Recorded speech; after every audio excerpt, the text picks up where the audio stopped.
Hello everyone, my name is Jashan Tulumaran from H2P3 of Cannabis. And this is my proposal for an all-new improved Mars Rover. Okay, the thing is, we all know that the Perseverance Mars Rover landed recently. Well, I wouldn't say too recently, but yes, relatively recently to Mars, and is indeed the successor to so many other Mars Rovers, and is indeed improved. However, it still has room for improvisations. And it still has the same mission as the Perseverance Mars Rover, however, with a few more increased functionalities. First of all being that it should be able to function with minimal maintenance. And it should be able to swap out its scientific equipment that it's using whenever it wants to. These are my designs. And this is the base.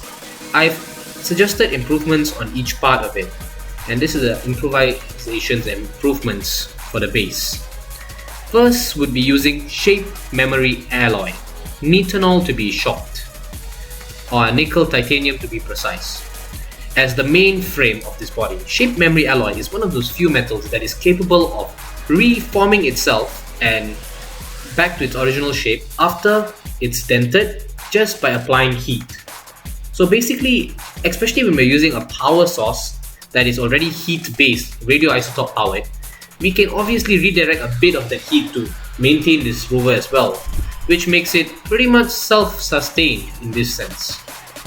In terms of maintenance at least, reduces the cost of maintenance. And the next part being the power source.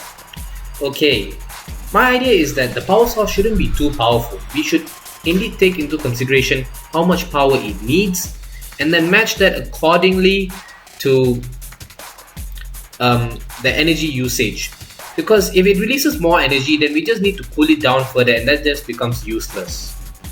Energy that is not being used at any present moment is useless, and the power source will just decay faster than it should.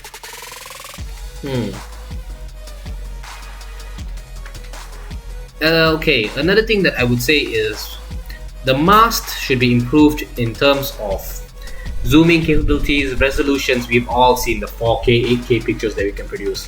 Why not apply that in Mars? Higher frame rates means more precise pictures. And if there is any signs of life at Mars, we could catch a glimpse with it using 8K pictures. It could be at the corner, but it would be very precise. The scientific tools are all maintained, indeed. But unlike all of this, the one thing that I would like to suggest to add to this one specific rover is that this Mars rover should have its own base. A place where after the Mars rover lands, it has to set up its own base where it can swap out its own utensils, tools, samples, and then a secondary rover should be able to deliver it back to the orbiter. So basically, the Mars rover can function in its own specific process. It shouldn't be doing other tasks. Its job is to take samples. Transporting that samples back to Earth and sending it back to the orbiter, that should be another rover's job, not the main Mars rover job. And as well as that, you can also make the robot have its own robotic arm at the back of its, power source, and also make the power source ejectable.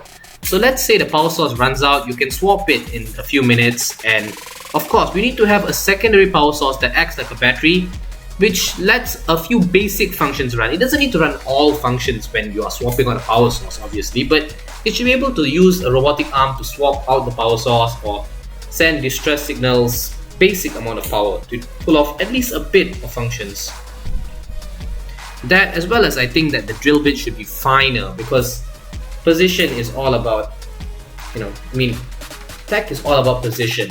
If you want to get more precise samples, then the drill bit obviously has to be finer. And I guess that's about it. These are all maintained from the Mars rover, previous Mars rover called Perseverance, and I just plan on improving what is there. So I made a prototype, and I kind of designed this and dubbed it Fate Mark 1. I'll show you it now. and this is my Mars Rover project. Okay, so it consists of three main parts. First one being the driver, the motor shield driver, that is this one, as well as the sonar. These two are the navigation system. The second part being the battery packs and the power supply over here. Third being the camera module robotic arm here. All of this is one more set, and this is connected directly into this ESP8266 Wi-Fi module. More on that later. Now I'll explain how each part works. And as risky as it sounds, I'm gonna plug in the sonar so it can start working. I'm only gonna do this for a while because well, you'll see why I plug it in for a while. Okay, so what looks like utter madness over here is the robot scanning 180 degrees around it and searching for obstacles if there are any. After that, the tires are supposed to move. But of course, I mean, I'm not gonna let it move on my table or it's gonna roll off. Okay, calm down, but I'm gonna plug this out, otherwise it's going to go bonkers. And now I'll explain about the robotic arm next. The robotic arm has an ESP32 that I programmed to connect to the Blink app. For those of you who don't know it, I'll put it right now.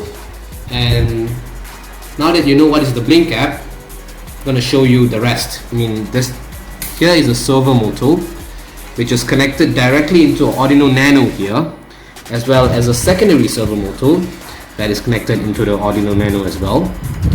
And this Arduino Nano feeds power directly from here, this current supply over here, and as well as this ESP8266 is connected to the motor. So if you notice properly, there are two separate systems here. The first one being the camera module and its own circuit to the power. The second one being the robotic arm, which has to transfer data via Wi-Fi. This entire project works on Wi-Fi. This has Wi-Fi, it uses Wi-Fi ESP32 connected to Blink, and the ESP8266 also uses Wi-Fi to transmit data to the Blink app. From there, in the app, you can see basically a screen and two sliders. Then you can adjust the sliders to increase or decrease the height, and then you can control the angle as well. You can be highly specific of the angle that you want to achieve. And this allows you to grab photos at multiple elevations. But don't worry, you don't need to constantly be controlling this. Like I said before, while this thing scans for objects, it will navigate around objects itself, meaning that you don't have to do anything. It will do the rest for you. You just have to choose if you want to take a photo or not, and what angle you want it. And even then, you can just immediately log in into the IP address of this, and then you can immediately check the live stream. You don't just need to take photos from a gallery and view the gallery that is updated periodically. You can also just open the live stream and check the live stream feed from this, meaning you can continuously monitor where it's going. In terms of suspension, we have no suspension. While it's suited for most terrains, it's certainly not suited for very highly elevated terrains. It can't go uphill and all sorts of that. But I mean, this is a prototype. It was meant for low budgets, and ordering custom-made springs certainly isn't going to help with that. Okay, and it's going to be really pricey.